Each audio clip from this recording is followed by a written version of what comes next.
Salut, je m'appelle Richard, né en Angleterre en 1970, plein dans les années punk. Je vais vous raconter des anecdotes. Celle-ci, c'est une histoire d'un ami que j'ai fréquenté en faisant des vacances en France, sur la Côte d'Azur. Mes parents, ils étaient de nouvelle moyenne classe. Père, directeur d'école, et ma mère, adjointe directrice. Manqué de rien, on avait une super vie. On était jumelés avec deux villages, deux villes même, en France, Choisy-le-Roi et Mitry-Mory. Grâce à ce jumelage, on a fait des amis éternels. Ce jumelage, ça nous a changé la vie, à jamais.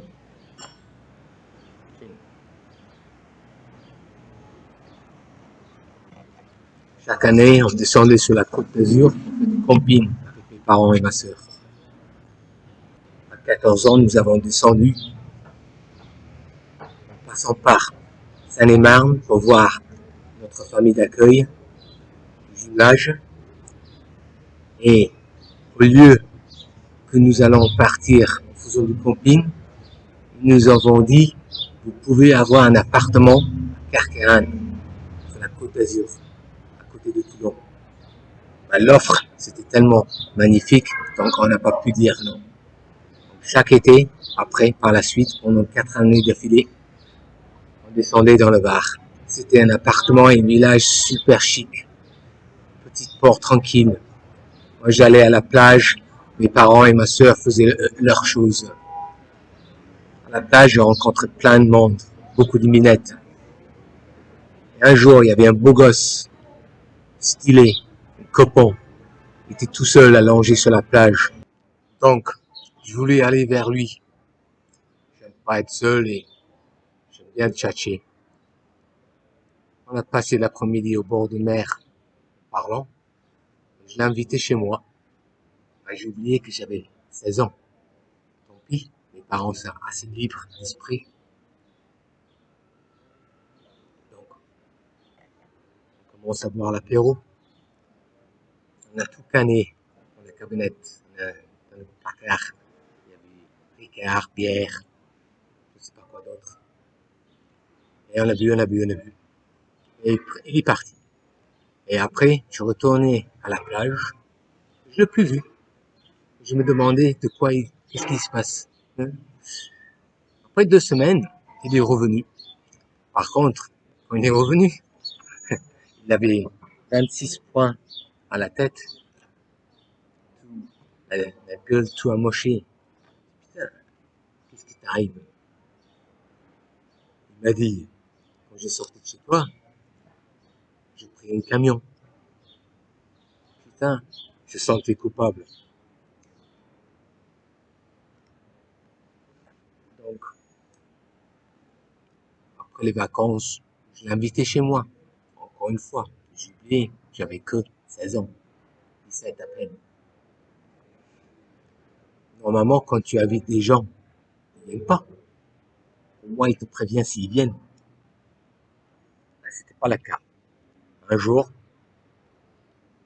ding dong, j'ouvre la porte, et le fucking copain, mon pote, il s'appelle Bruno le Sage. Il est loin d'être sage, plutôt sauvage. Sort à la porte, avec un gros sac à main, un sac à dos, et un chêne, Beastie Boy. Il venait d'arracher le VW d'une bagnole. Mes parents, évidemment, ils étaient pas super contents, mais polis, respectueux, ils l'ont accueilli. Je savais pas qu'il allait rester 6 mois. J'ai dû lui trouver un travail. Mais bon, il fallait arroser son arrivée. Il fallait lui apprendre à boire, façon anglais.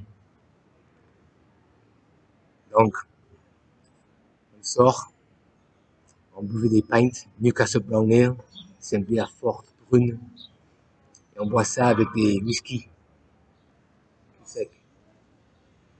Après 4 litres, il n'en pouvait plus. Donc on a rentré et on dormait chez un pote. Encore ses parents assez libres aussi. Donc on y avait moi, mon pote et le français. Il gerbe, cette tafiole, il gerbe. Donc on lui a dit, parce qu'on est salaud, hein, tu vas me bouffer ça. Hein. L'alcool, ça se gaspille pas. Et cet abruti, il a bouffé. N'importe quoi. Après, on a monté en haut, dans le grenier, pour dormir. À un moment donné, il a voulu pisser. Donc il dit, bah, je descends. Nous, on était moitié endormis, assez ivres. Donc on dit, vas-y, dégage. Il est plus jamais remonté. Bon, nous, on était dans la coma, donc on s'est pas rendu compte. Sauf le lendemain, quand les parents, ils étaient debout, ils étaient plutôt pas du tout contents. Cet abruti, quand il est sorti de la toilette, il a monté dans le lit avec les parents de mon pote. T'imagines? C'est en train de dormir, et un fucking français avec des cheveux longs qui pue la gerbe et l'alcool qui monte dans ton lit avec ta femme. Après, quand ils l'ont viré, il a descendu en bas, il a mangé le poulet pour la veille. Donc, pour le boulot, j'ai dit, bah, je te file un costume et faut faire quelque chose avec ton crête. Donc, voilà, il a fait un cheveu comme un cheval, quoi. Tout beau gosse, ça va, ça allait. J'ai travaillé dans un hôtel et j'ai pu lui faire rentrer. C'était peut-être pas une bonne idée, mais bon, il est quand même resté et il a fait sa vie. Et on sortait souvent. Ça allait tout bien. C'était un mec créatif, très punk. Un soir, il a voulu faire un tatouage. Donc je dis, bah, si tu veux, je t'emmène chez le tatoueur. J'en avais déjà 2. Je craignais mes parents, mais j'avais fait une bande dessinée, un feuilleton fameux de chez moi, qui s'appelle Handicap sur mon cul. Et j'avais fait un chien anglaise sur mon épaule. J'ai caché de mes parents. Lui, il a voulu Superman sur l'épaule. Et finalement, il a opté pour un Playboy.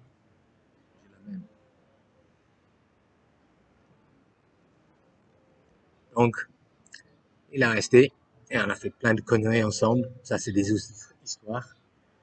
Après, son frangin, il est venu. Alors, mes parents, maintenant, ils en pouvaient plus.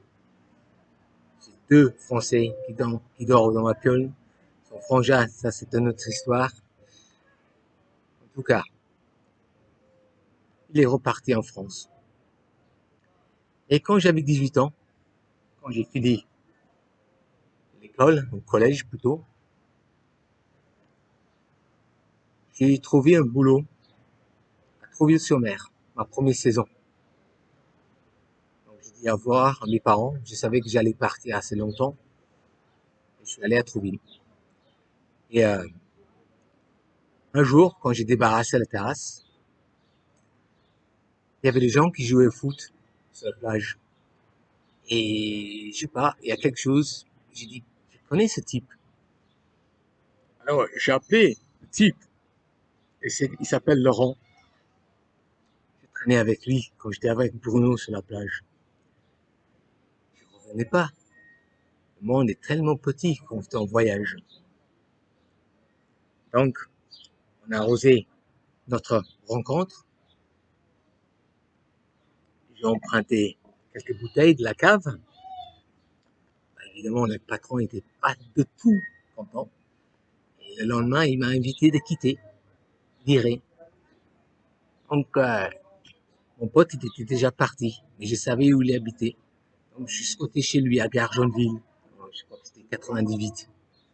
J'ai passé la nuit et après, j'ai dirigé vers mon pote. Et mon pote, copain, il habitait à côté de Chartres, dans un petit village qui s'appelle maintenant, connu pour le château. Il vivait tout seul. C'était une sorte de squat. Il n'y avait que dalle. Il y avait juste un canapé. Il avait un chien. On l'appelait Rebelle. Et on a passé des soirées de fou là-bas. On fumait des joints. Il y avait plein de des copains, des manouches qui venaient. On allait dans les bois. On écoutait Beru Noir. Et on faisait des salades dans les jardins des voisins parce qu'on n'avait rien à manger. On n'avait pas d'eau chaude. On mangeait le canigou aux chiens, on bouffait. Boîte de conserve de chiens. C'était pas mal quand même. Si les file aux chiens, on pouvait bien manger, non? Bref, j'essayais de travailler. C'était dur, parce que j'étais la seule qui tenait à peine propre. C'était difficile de garder mes affaires propres dans cette circonstance.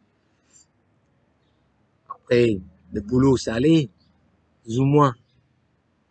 Mais bon, je savais que je devais partir. Je ne pouvais pas vraiment vivre comme ça. Et je su que mes parents, ils allaient venir. Donc, je voulais les joindre. Après, au fur et à mesure des années, on se perdit de contact. Et un jour, j'ai eu un coup de fil. J'étais en Angleterre. J'étais maqué dans un appartement avec ma copine. Et je reçois un coup de fil. Et c'était un meuf que je connaissais pas du tout. Elle m'a dit, tu me connais pas, je suis la copine de Bruno. C'est son anniversaire. Et je lui ai demandé, qu'est-ce que tu veux pour ton anniversaire? Et je veux mon ami, Richard.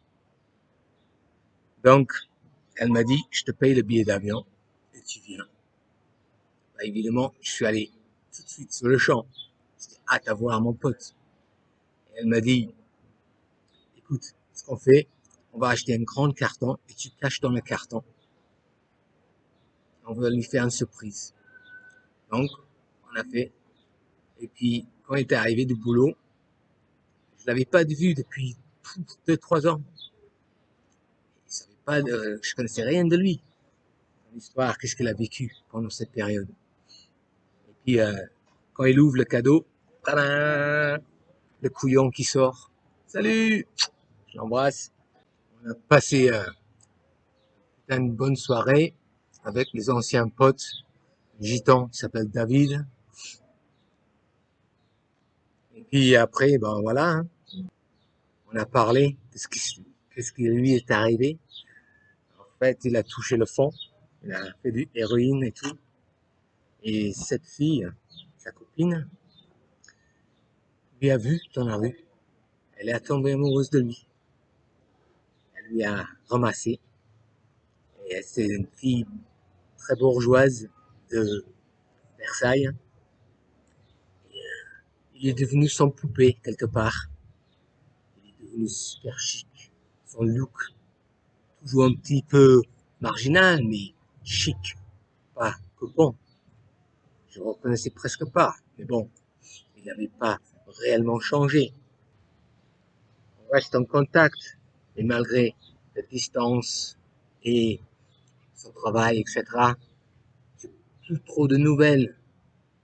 Je connais encore toujours son frère, qui est plutôt bavard. Et voilà. Je vais vous raconter une autre histoire, un autre jour.